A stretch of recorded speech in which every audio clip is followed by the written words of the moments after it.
Hi, I'm Pat Drackett with the Crosby Arboretum, and we are actually in the afternoon here with some thunder rumbling.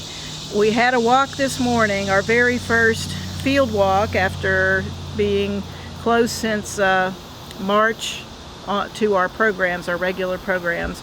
But we had just the best walk, which you're going to see here in a few minutes, of the blooming Liatris that's out in our Savanna exhibit.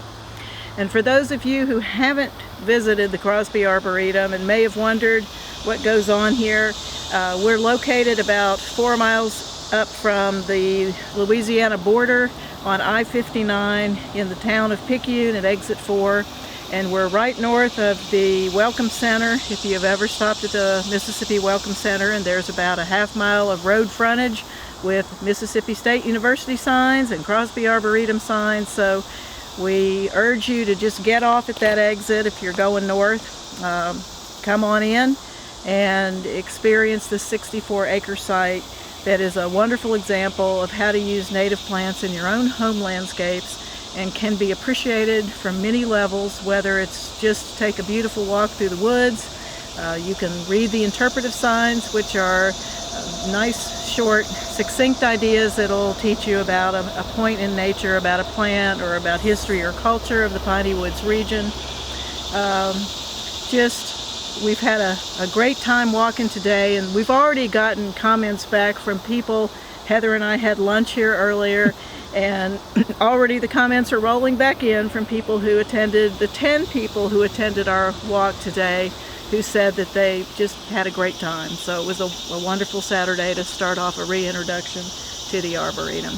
And so we're standing on the Arrival Journey Bridge, which, if you come to the Arboretum, there's about a 400-foot walk that takes you to the visitor center, and this allows the visitor to kind of decelerate your pace from, especially if you've come in the interstate, and you get to slow down a bit and pass through all 3 of the types of exhibits we have here.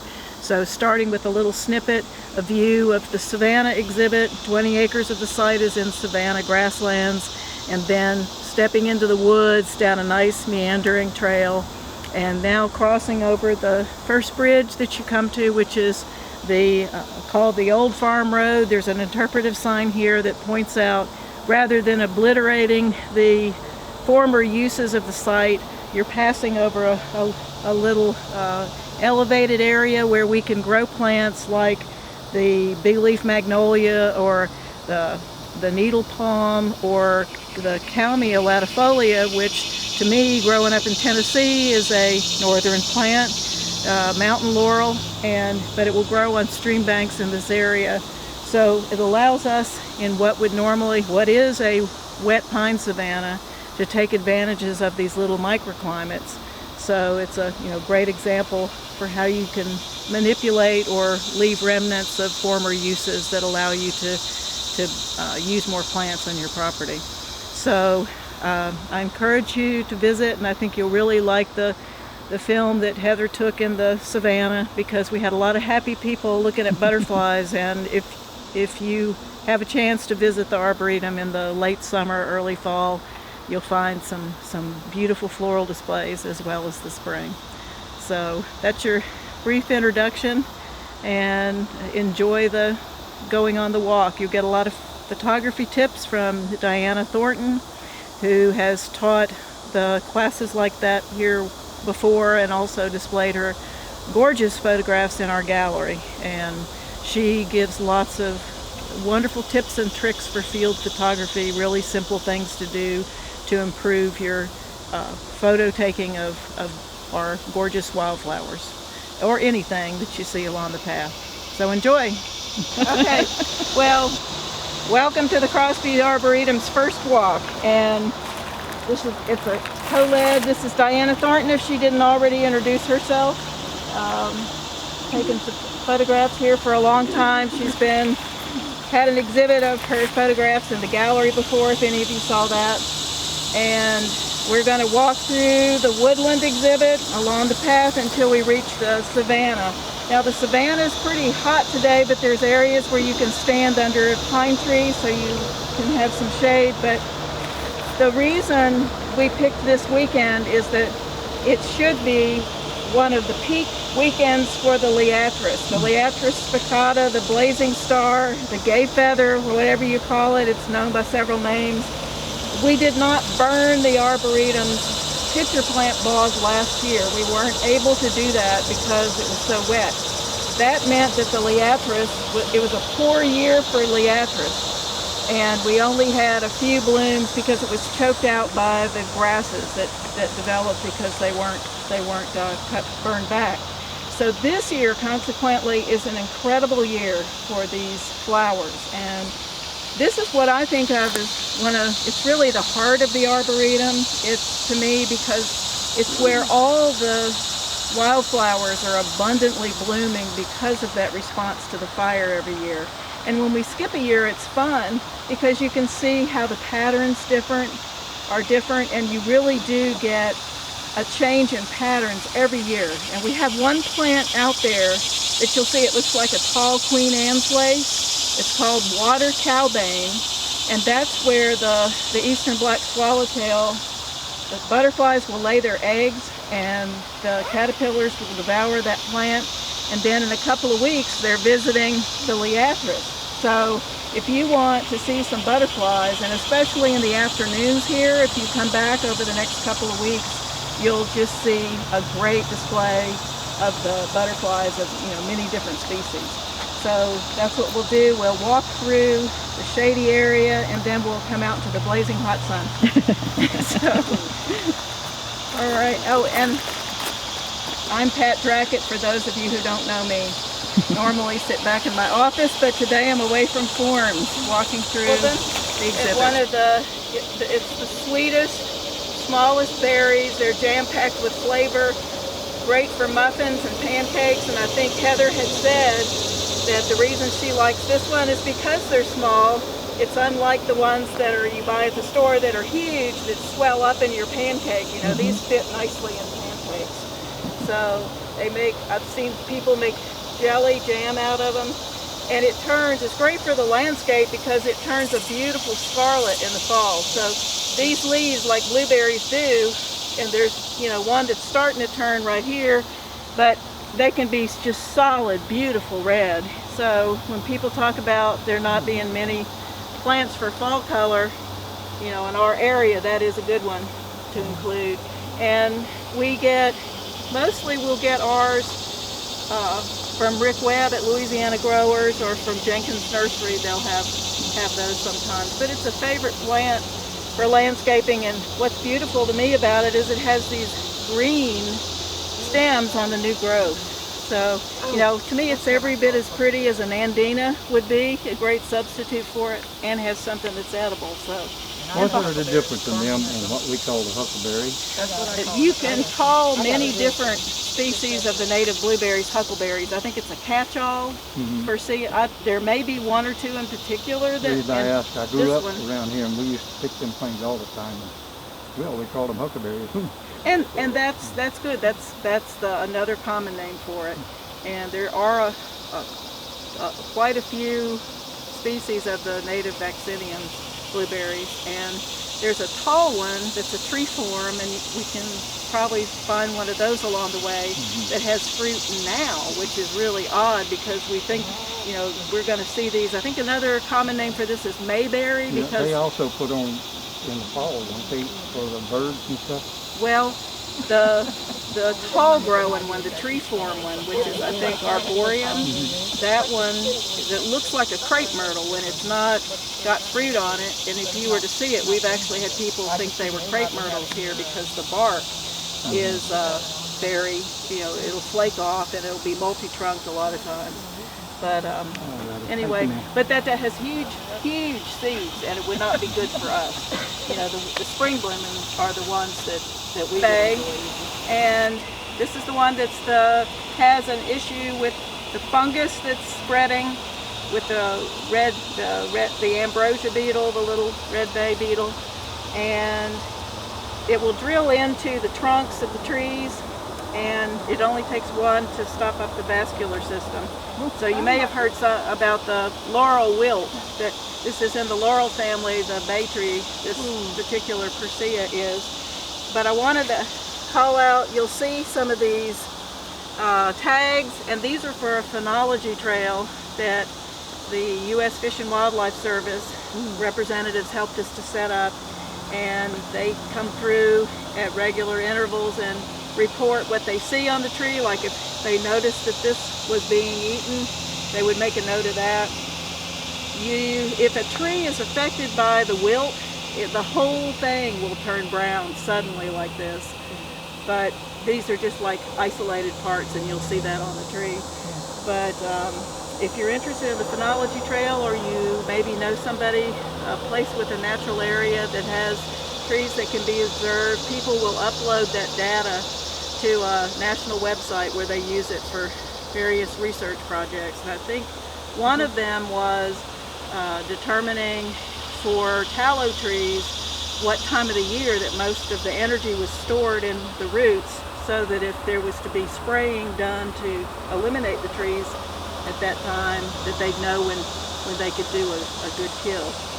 So, but anyway, you'll see a lot of these with tags, and in the springtime there's a little bit of a flush here that's coming up, but in spring the whole tree just has this beautiful flush of leaves where they look kind of like little deer ears or something, and they're just so pretty when they come out and they're fuzzy and small like that. So I've gotten some good pictures Do they come out spring. red? What is red?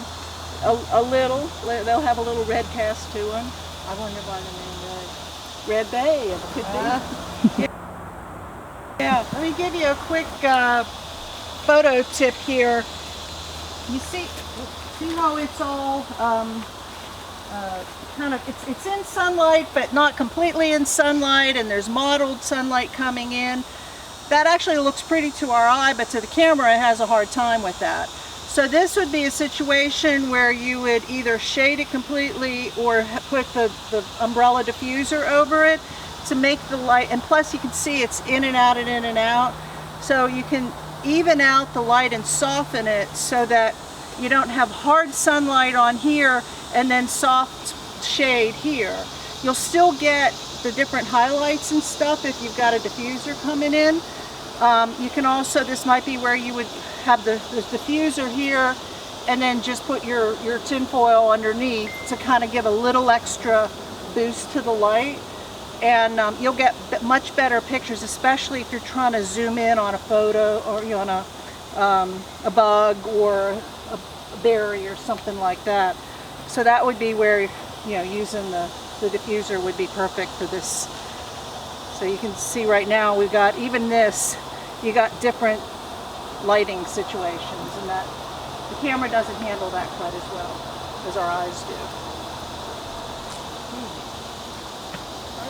You can catch a glimpse of where we're going here on the buckwheat tree. Now actually the storm looks like it may have knocked it off, but this evergreen shrub or small tree is just beautiful in the springtime with the blooms. And this is an example of a tree that will flower and be gorgeous on a shady understory area, or it's equally happy if it's out in a sunny savanna, wet savanna.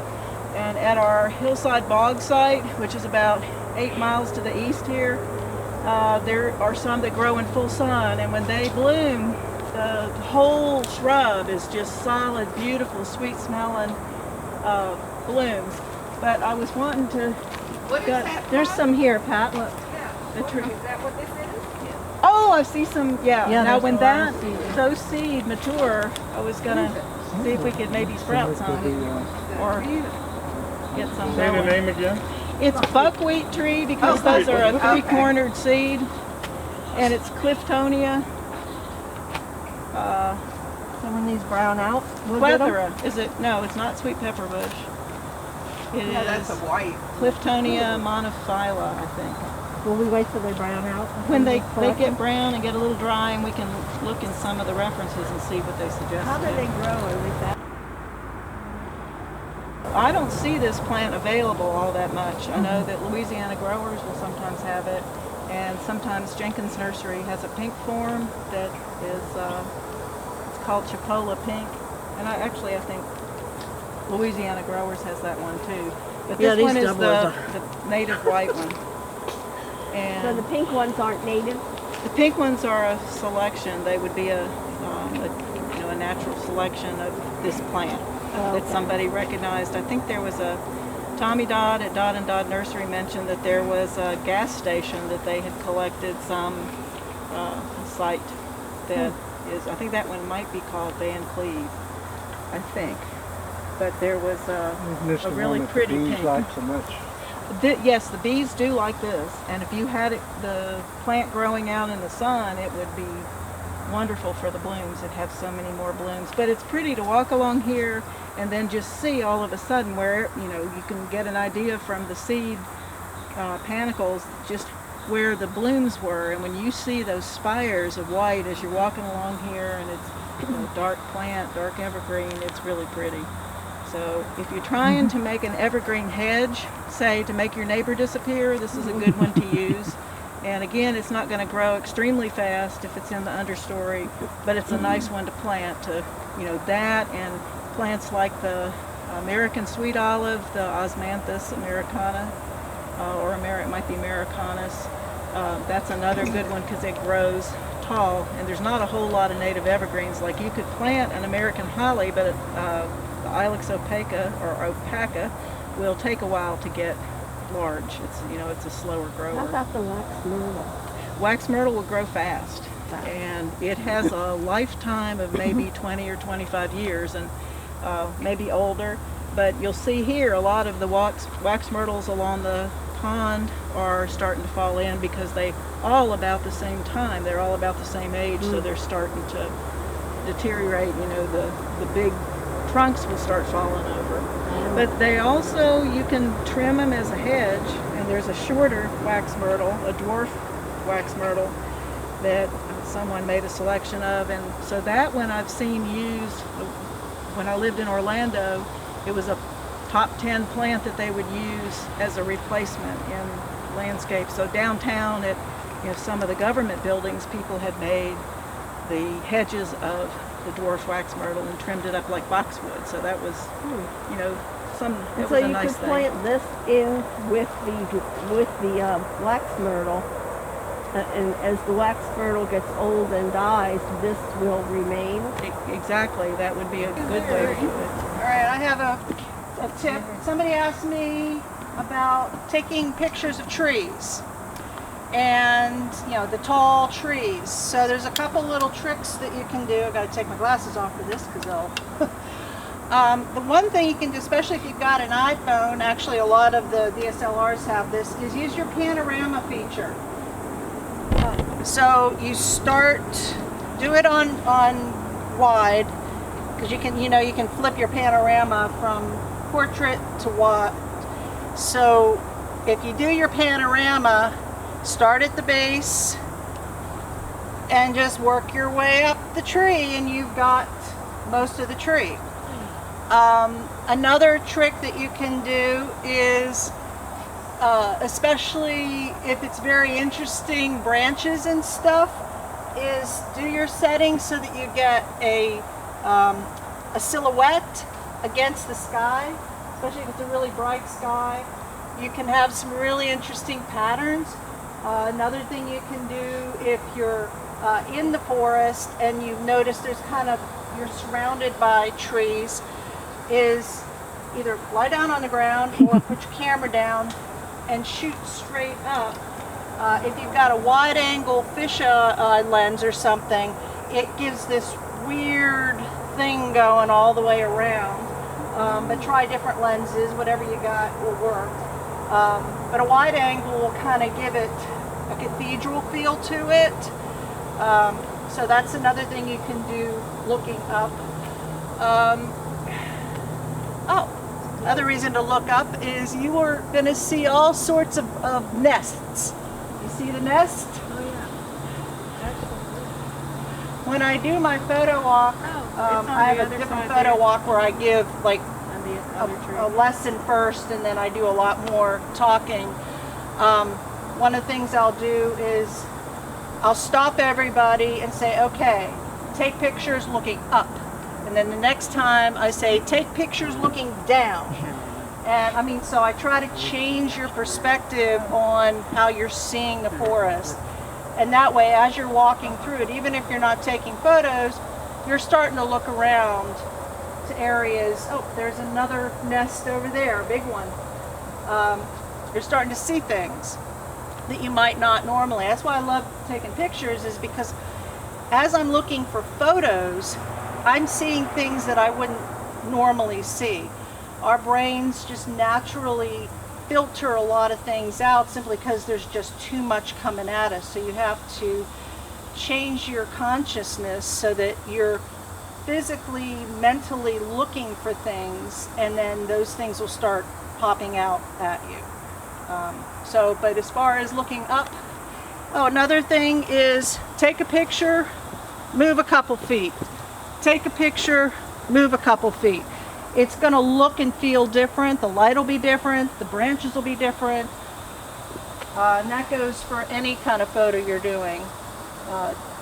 Take the picture and move a little bit. Boy, these things are slick. And so as you're taking the photos of the flowers or anything, take one, move a little bit, up, down, all around, and you're gonna, and take lots and lots of pictures. With digital these days, memory cards are big and cheap. I'm thinking of one thing as I look around here, and I saw a picture recently where this whole area was savanna.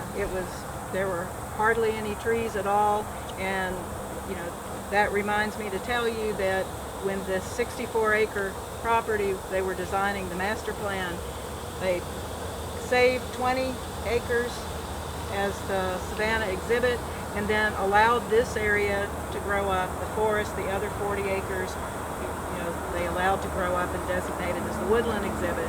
So it's so neat to see this area with kids playing and looking in here, just observing what they saw with the water. It's a great place to see snakes, but yet be separate from them. And there you can see where there are a lot of the roots. We've had the scout groups come to help us construct. We'll pull up these timbers and Terry shaves down the roots, and then they put them back. So there's a lot of maintenance that goes into that. And this is one big area to maintain. When we go out to the Savanna, there's a quaking bog exhibit, educational exhibit to the left, and that has a bridge that was designed by students at MSU campus in landscape construction, which you can get a dual degree in landscape architecture and the construction in the School of Landscape Architecture. But they designed it to float, and if there's enough water out there, we can get on the bridge and jump up and down. And that's to give the feeling of being in a quaking bog. And quaking bogs are more common up in places like Michigan, Canada, up north, but there are coastal bog quaking ecosystems here on the coast. So that's an example of that. But we're about to go out and really change our environment here. So let's take a walk to the picture board. We're getting the sun again. It was wide open as possible so I get some nice depth of field. I've got my ISO set at 400 just because of the variable. Sometimes when you've got your, and I tend to have a shake, so I need my shutter speed a little bit bigger.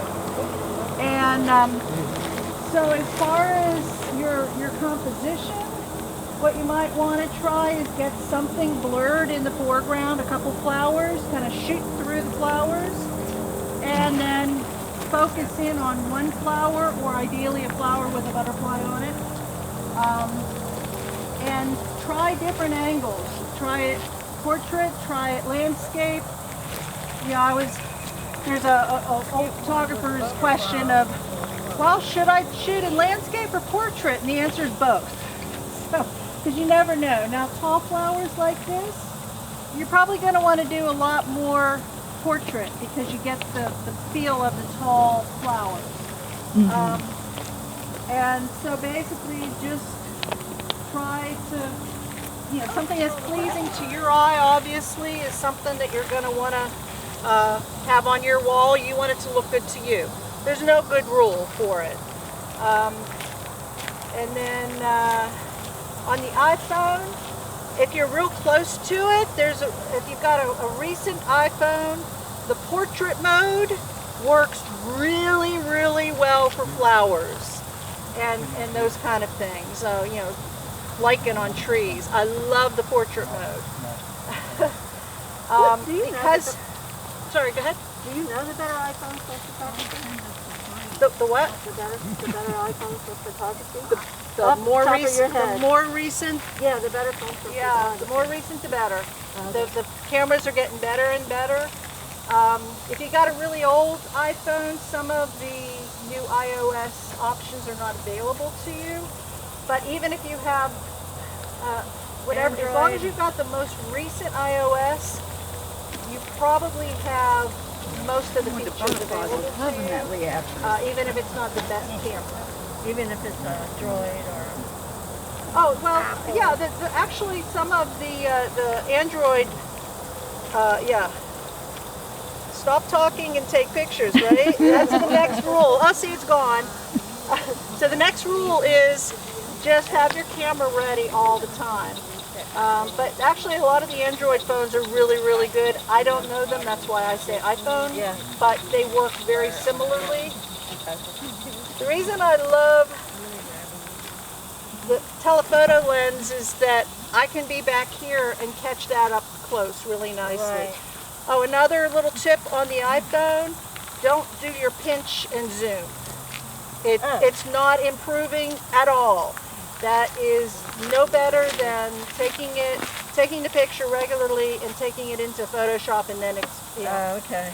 But, I kind of realized that. Yeah, but you'll find that a lot of the new phones have a 2x. They actually will do what's called an optical zoom, so the lens is doing it for you. So in this situation, don't bother doing the zoom part of it. You can crop it later. But you might want to try the 1x, 2x, all the cameras are different these days. Yeah. Like you have to shoot exactly how nature gives it to you. Let go. Okay, there you go. So, that's fine. You can run it over. Stand still, little flower. Yeah, windy days are bad too. Huh? Don't shoot flowers on windy days. And you see how it kind of glistens? Anybody else want to try some rain? And it just changes. Yeah, I'm getting a little bit of wind. Yeah, that's where having a high shutter speed will compensate. Those are for motion, huh? The higher shutter speed is for motion? It'll freeze the motion. And you can, there are iPhone and Android apps. Come up, who wants to take pictures under the umbrella over here? All right, so how about this one here? It's right in the sun, it's bright. Who's good? I'll do it. Come on over. Take somebody needs to take doesn't matter. All right, now I want you to take a picture without without the umbrella. Yeah. All right. Now take another picture exactly the same. Without getting the umbrella though, right? Yeah, you don't want the umbrella. So you're going to be close anyway. And then when you get back, or when you look at it, you'll see a difference. Okay, well let me try it. I thought somebody with a big camera we can come to it.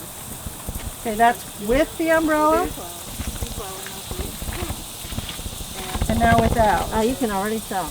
Now, to our eyes, this looks prettier because the other one looks like, oh, it's all shaded and everything. It's a different color. I did get the umbrella. You'll get actually better colors on with your camera when it's shaded like this. It's not really shaded. Darker. It's just diffused. It's darker. Right. You'll get more saturated colors. But then you have to have somebody with you. Well, no, not necessarily. You can get a little tripod. Oh. Okay. Stick it there. Although it's a lot more fun to walk You with can go other around people. like Heather, you know, you just, Yeah, right. Without. all you need is the backpack with the chair and the stand. I do a lot of solo walks, so I've kind of car. figured out your natural shade. Oh, here's another neat photo. If you're looking up in trees, don't look at the sun, but go directly at the sun as it's kind of twinkling through the leaves up there. I also like to shift so that the sun is directly behind the trunk, and it looks like the rays are literally wrapping around, and you get this really cool effect. Some other settings when you're doing directly into the sun like that, if you can, is, thank you, you're welcome, is to use a really small f-stop, f22. That gives you the starburst effect. This is the Carpiophorus odoratissimum, the deer's tongue. And they used to be an industry where they would gather the leaves for scenting cigars. So that the leaves, when they're dried, will have that vanilla fragrance. And they're rabbit tobacco when I was a kid. okay. Called it what? Well, Rabbit tobacco. Rabbit tobacco? well, they're just starting to come into bloom. This will become much more purple. And so it's a late season perennial. Somebody was taking a picture of the lynx spider, the green lynx right here, and that's common out in the savanna. It's a wonderful spider. If somebody has a camera to get a picture of that. Want to see him, babe? No, I don't want to see no spiders. Thank you very much. And since it's very bright out here, I'm using the tip from Diana. It's just to take a bunch of pictures. Well, here, I've got, The longleaf pine, yeah. I want one of them. That's We have them without our, up on the deck. So yes, you gonna get me a good picture? I'm going to put this over it so you can get a good picture. Oh my gosh, what a difference. The greens will come out even more. It doesn't look like to our eyes, but it actually really does a great job. Wow.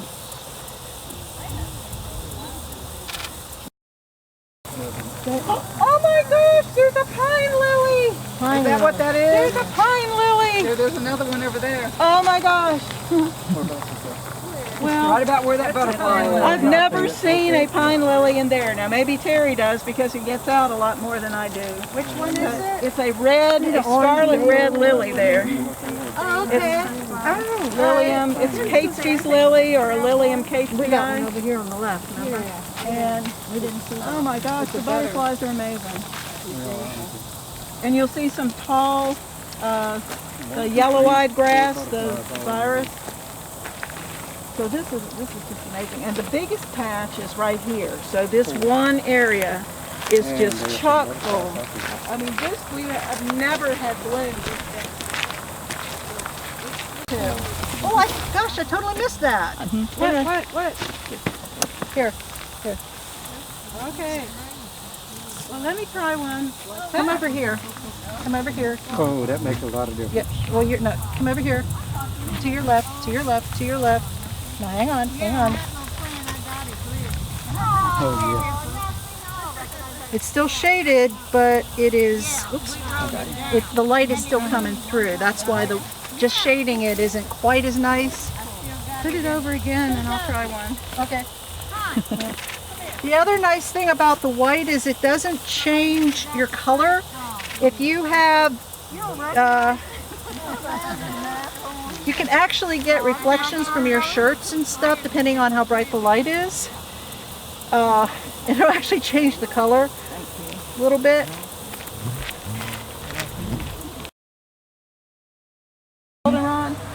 I noticed. Oh boy, does it smell good. Oh my gosh. Smell that. But, and my chickens like it. Wait, She says it's licorice sold in there. Licorice. Smell that. oh wow. That's strong. We're having a great field trip.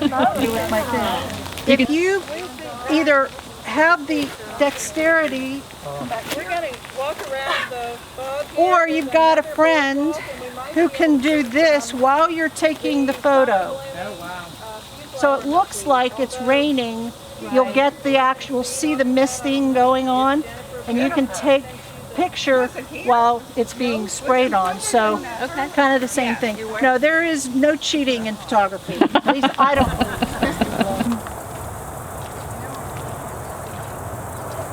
There is so much of this water cowbane in here now.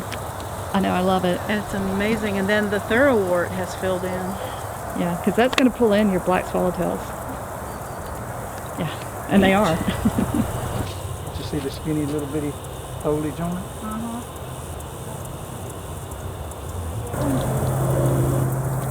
It looks so cool. Smelling something right in here. Smells sweet. The stink we